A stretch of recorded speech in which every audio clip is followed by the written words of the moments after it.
भारत को स्वतंत्रता दिलाने के लिए 190 वर्षों में लाखों भारतीयों ने यातनाएं सही और बलिदान दिए।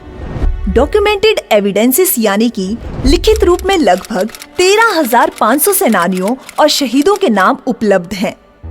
विडंबना ये है कि उनमें से भी अधिकतर सेनानियों के नाम हम जानते ही नहीं हैं। वे इतिहास के पन्नों में खो गए हैं। ऐसा ही एक नाम है प्रथम भारतीय महिला जासूस कहलाई जाने वाली एवं हृदय विदारक यातनाएं सहने वाली नीरा आर्य, जिनकी शौर्य गाथा रोंगटे खड़े कर देने वाली है। नीरा का जन्म 5 मार्च 1902 को उत्तर प्रदेश के एक व्यापारी के घर हुआ था। चूंकि पिता का कारोबार कोलकाता में फैला हुआ था, तो नीरा की परवरिश भी कोलकाता में हुई। उनके पिता अंग्रेजों और अंग्रेजी कल्चर से बहुत प्रभावित थे।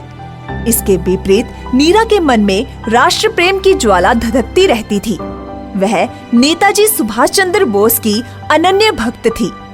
अपनी एक सहेली सरस्वती राजमनी के साथ नीरा आजाद हिंद फौज की झांसी रेजिमेंट में शामिल हो गई। वो दोनों युवतियां मर्द वेशभूषा में अंग्रेज अफसरों के घरों और सैन्य शिविरों में जाकर जासूसी करती, ताकि नेताजी को जानकारी भेज सकें। विवाह योग्य आयु होने पर पिता ने नीरा की शादी ब्रिटिश सीआईडी अफसर जयरंजन दास से कर दी। भारत के प्रति भावनाओं का वैचारिक मतभेद धीरे धीरे वैवाहिक जीवन को भी प्रभावित करने लग गया था। ब्रिटिश सरकार की नौकरी करने वाले जयरंजन दास को नीरा आर्य की गतिविधियों पर शक हुआ और एक रोज वह नीरा का पीछा करते हुए नेताजी के गुप्त कार्यालय तक पहुंच गए। उसने कुटिलता से छिपकर नेताजी पर गोलियां बरसाई, जो नेताजी के वफादार ड्राइवर ने आगे बढ़कर अपने सीने पर लगने दी।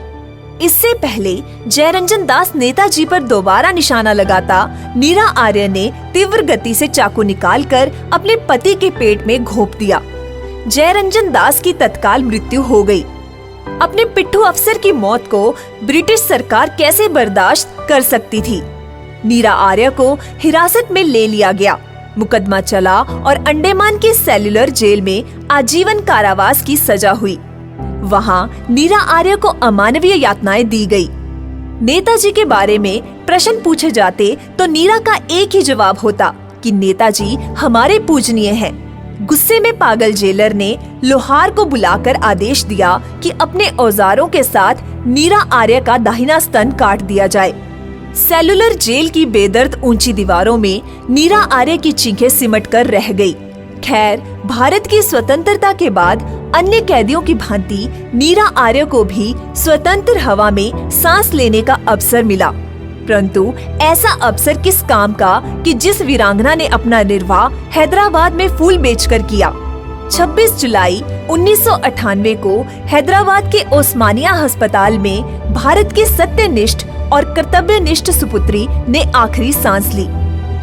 आज समस्त आईएमसी परिवार नम आंखों से नीरा आर्य को प्रणाम करता है। Good IMC. कंपनी की जानकारी लेने के लिए हमारी वेबसाइट www.imcbusiness.com पर विजिट करें। हमसे जुड़े रहने के लिए हमारे YouTube चैनल को सब्सक्राइब करें और नए वीडियो की नोटिफिकेशन के लिए बेल आइकन पर क्लिक करें।